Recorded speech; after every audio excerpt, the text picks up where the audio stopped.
Welcome to e-learning platform of Science Park, Savitribai Phule, Pune University. Today's lesson is for Standard 6. It is on Chapter 2, The Living World. What topics we are going to study in this? They are like this. What are living and non-living things we find around? The next topic is what characteristic features of living things make them different from non-living. For example, growth and reproduction, which are not found in non-living things. There are many useful and a few harmful living beings in the world. So, we will see them also. We find many living and non-living things around us. We see that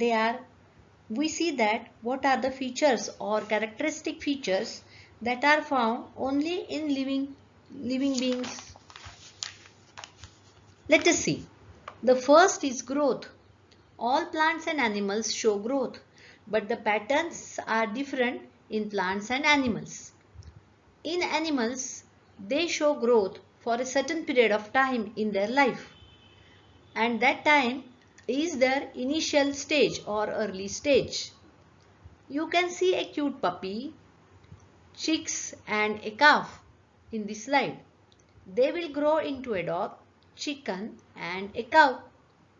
Can you find out how much time it will take for them to grow? Because this period is different for different animals. Growth in case of plants. This slide shows a banyan tree sapling and a very old, full-grown 100-year-old banyan tree. The growth pattern in case of plants is different. These plants continue to grow throughout their life. That means the banyan tree is still growing and it keeps on producing the aerial roots for its support. Food.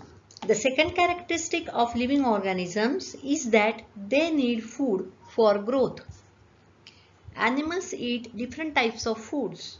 Some animals eat grass while some wild animals hunt other animals and take it as their food. Still other type of animals eat both grass and meat. You will notice that animals including man do not make their own food. If you look at the plants, they have a green pigment called as chlorophyll. With the help of sunlight, carbon dioxide, water and minerals, they make their own food with the help of this chlorophyll pigment. This process is known as photosynthesis. Thus we understand that plants make their own food while animals do not make their own food. Respiration. Respiration is an important characteristic of all living beings. Animals and plants take in oxygen from air and exhale carbon dioxide. This is respiration. Animals do it according to their body structure.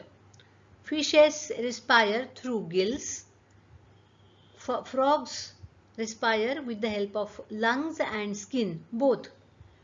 Human being, cow, etc., they respire through nose.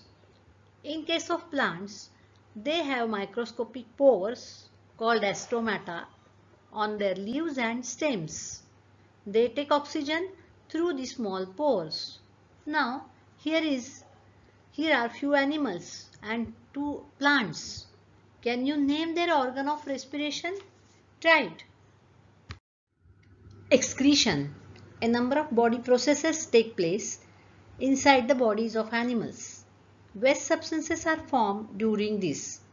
The process of eliminating or giving out this unwanted waste is excretion. Animals produce it in form of feces and urine. Plants also produce waste substances like water vapor, carbon dioxide during respiration and other substances. The water vapor, carbon dioxide are given out through small pores called as stomata. In addition, some plants shed leaves during the specific season of the year. This is a type of excretion of unwanted substances.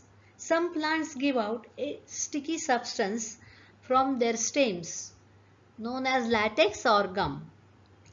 This is also a kind of excretion. This latex or gum is useful for us, so it is collected from the stem as shown in the slide. Response to stimulus and movement. Animals show response to stimulus and they move.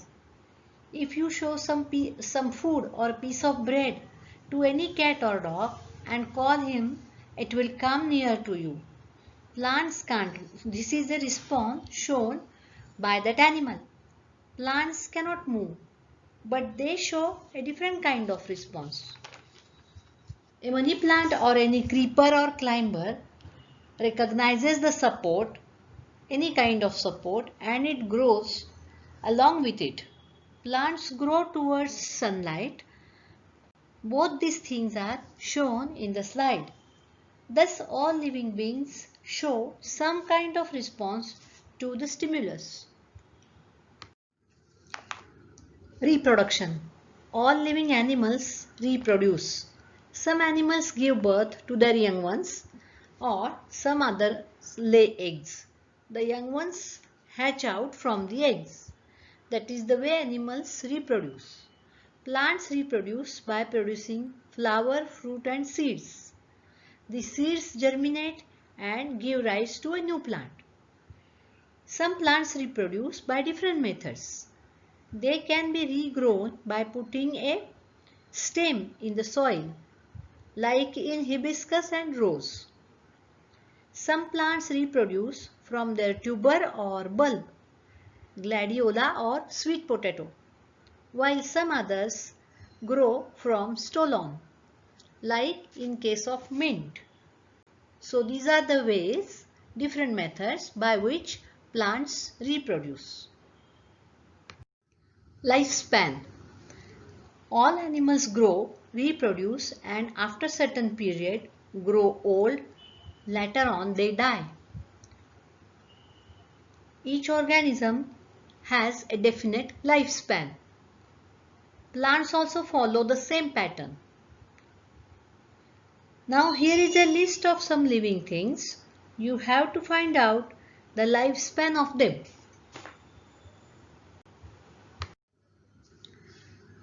The next characteristics of living things is cellular structure. All living things, either plant or animal, they are made up of very small units known as cells. These cells are very small and microscopic. Some animals are made up of many cells, so they are called as multicellular. Cow, mouse, elephant, banyan tree, etc. All these organisms are multicellular. There are few organisms which are unicellular organisms. Amoeba, paramecium, bacteria, yeast and euglena are the examples of unicellular organisms.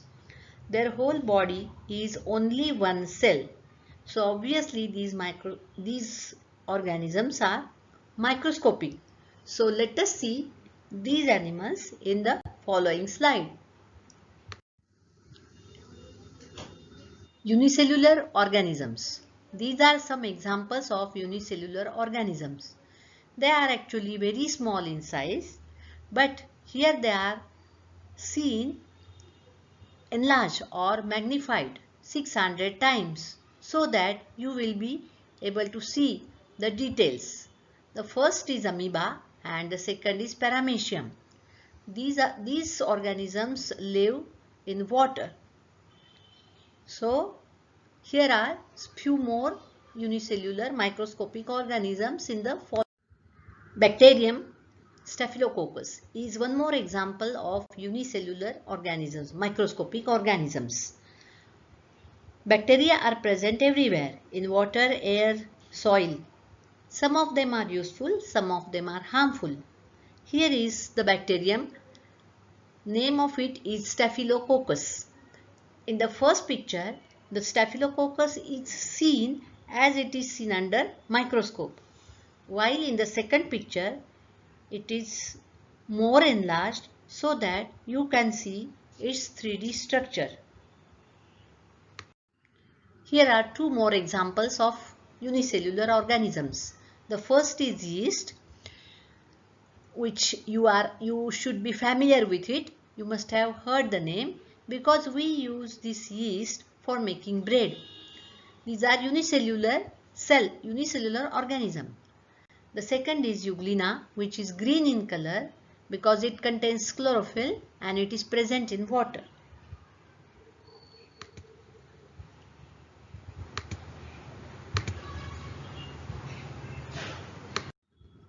We have seen all the characteristic features of living things, both plants and animals. Now let us see how plants are useful to us as food, as medicine. You can see in the first picture there are many grains like rice, wheat, maize, jowar, etc. In the second picture you can see all fruits and vegetables. All these cereals and fruits and vegetables make our diet or make our food. So all the plants are useful to us that way.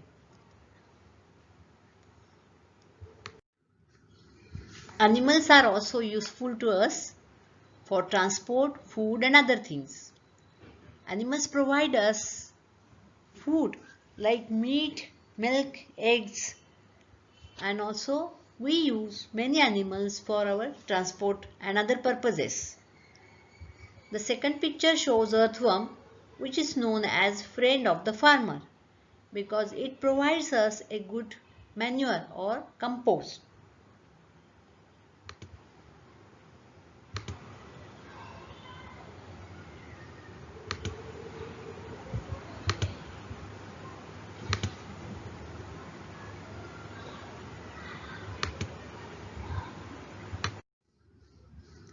Most of the plants and animals are useful to us, but there are few harmful plants also.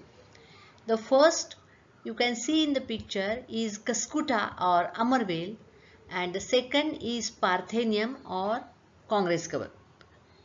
Cuscuta is a parasitic plant. It can also spread diseases to other plants. While Parthenium is an invasive species, so both of these plants are harmful. You can see some harmful animals here. The first is cockroach, which spoils food, clothes and books.